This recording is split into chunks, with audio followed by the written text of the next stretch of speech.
मध्य प्रदेश की शिवराज सरकार ने आज जनता के लिए आम बजट का पिटारा खोल दिया है। प्रदेश के वित्त मंत्री श्री जयंत मलैया ने अपना दूसरा आम बजट जनता को समर्पित किया है। क्या कुछ है मध्य प्रदेश के बजट के इस पिटारे में और किस तरह से वैट के कम होने की जो उम्मीदें लगातार जनता रख रही थी, खासतौर पर पेट्रोल, डीजल और गैस, रसोई गैस को लेकर जो वैट टैक्स में कटौती की उम्मीदें की जा रही थी, वो कहीं ना कहीं यहाँ पर पीछे होती दिखाई दी हैं। लेकिन बजट के पिटारे में क्या कुछ रहा, इस पर बात करने के लिए हमारे साथ मौजूद हैं देश के प्रसिद्ध अर्थशास्त्री डॉक्टर जयंतीलाल भंडारी जी। सर, बहुत बहुत स्वागत है सिटी न्यूज पर आपका।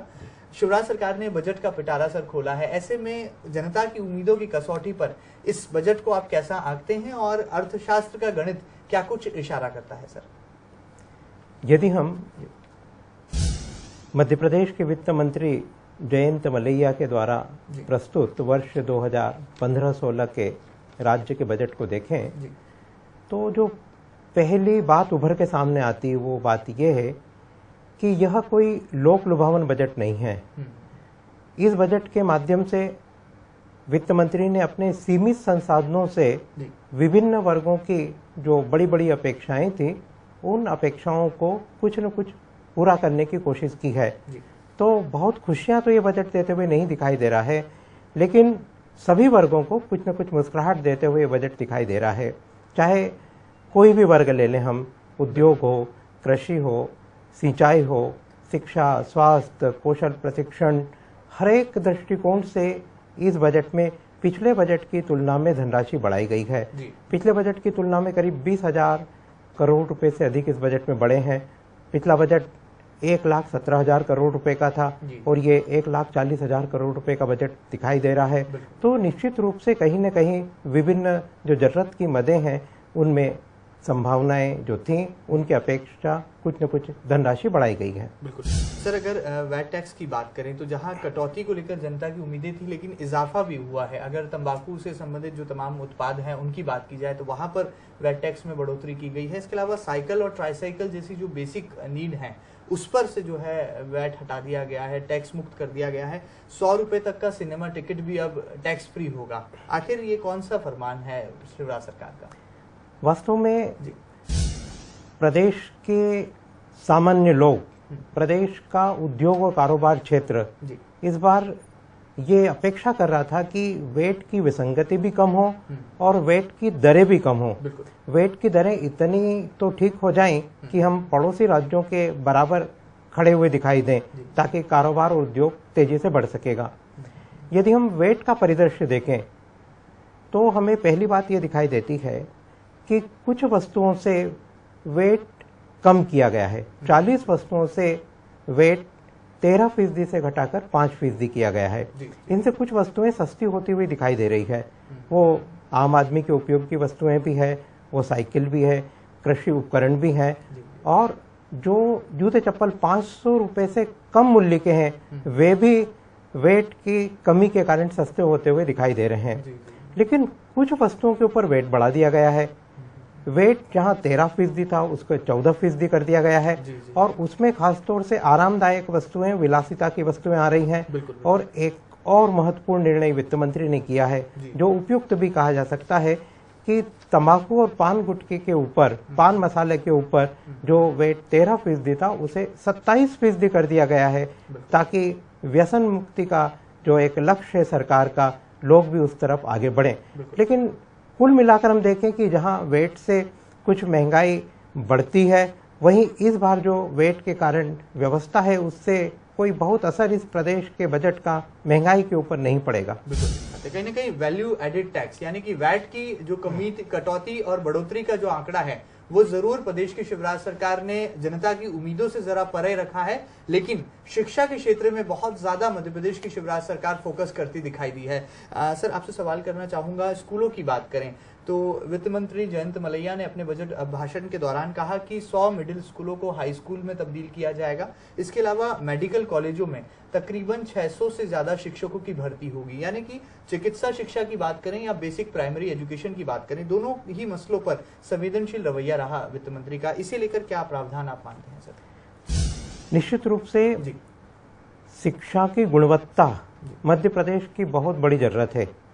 हमारे यहाँ शिक्षा संस्थाएं तो हैं, स्कूल भी हैं, कॉलेज भी हैं, मेडिकल कॉलेज भी हैं, लेकिन गुणवत्तापूर्ण शिक्षा अभी एक कमी के रूप में दिखाई दे रही है। और साथ ही शिक्षकों की कमी, स्कूलों में भी शिक्षकों की कमी, कॉलेजों में भी शिक्षकों की कमी और मेडिकल कॉलेजों में भी शिक्षकों की कमी स्पष्ट रूप से दिखाई दे रही है। तो इस बजट के माध्यम से ये प्रयास है कि जिन गांवों में और शहरी क्षेत्रों के नज़दीक के गांवों में जहां मिडिल और हायर सेकेंडरी स्कूल कम है, वहां नए स्कूल भी शुरू किए जा रहे हैं और साथ ही मेडिकल कॉलेजों में भी गुणवत्तापूर्ण शिक्षा और अच्छे शिक्षकों के लिए इस बजट में प्रावधान है। जो सबसे खास बात है इस बजट की कि कौशल विकास के लिए 8,000 करोड़ रुपए रखे गए हैं। क्योंकि कौशल विकास प्रधानमंत्री जी का भी एक महत्वपूर्ण नारा है, उस नारे की दिशा में आगे बढ़ने के लिए 8,000 रुपए कौशल विकास के ऊपर रखे गए हैं, जिससे शिक्षण और प्रशिक्षण को अच्छा बनाया जा सके और रोजगार के अवसरों में वृद्धि की जा सके। बिल्कुल सर, धर्म के क्षेत्र की अगर बात करें तो मध्य प्रदेश के मुखिया शिवराज सिंह चौहान लगातार तीर्थ दर्शन योजना पर बहुत ज्यादा जो है बजट में प्रावधान रखते हैं। इस बार भी बजट में 80,000 से ज्यादा लोगों को तीर्थ दर्शन कराने की योजना रखी गई है। इसके अलावा जो शिवराज जी की सबसे पसंदीदा योजना कही जाती है लाडली लक्ष्मी योजना, बालिकाओं के लिए जो लाडली लक्ष्मी योजना के तहत महिला एवं बाल विकास विभाग एक बजट का प्रावधान करता है, उसमें भी बढ़ोतरी की गई है। आपको लगता है कि जो शिवराज सरकार की महत्वाकांक्षी योजनाएं हैं उस पर ज्यादा जो है बजट में जोर दिया गया? निश्चित रूप से प्रदेश के मुख्यमंत्री ने पहले जो योजनाएं चला रखी हैं वो छात्राओं के कल्याण की, युवाओं के कल्याण की, सामाजिक जीवन से जुड़ी हुई, धार्मिक कल्याण की, धार्मिक योजनाओं को और धार्मिक कार्यों को आगे बढ़ाने की, उन सब के लिए इस बजट में व्यवस्थाएं बढ़ाई गई है।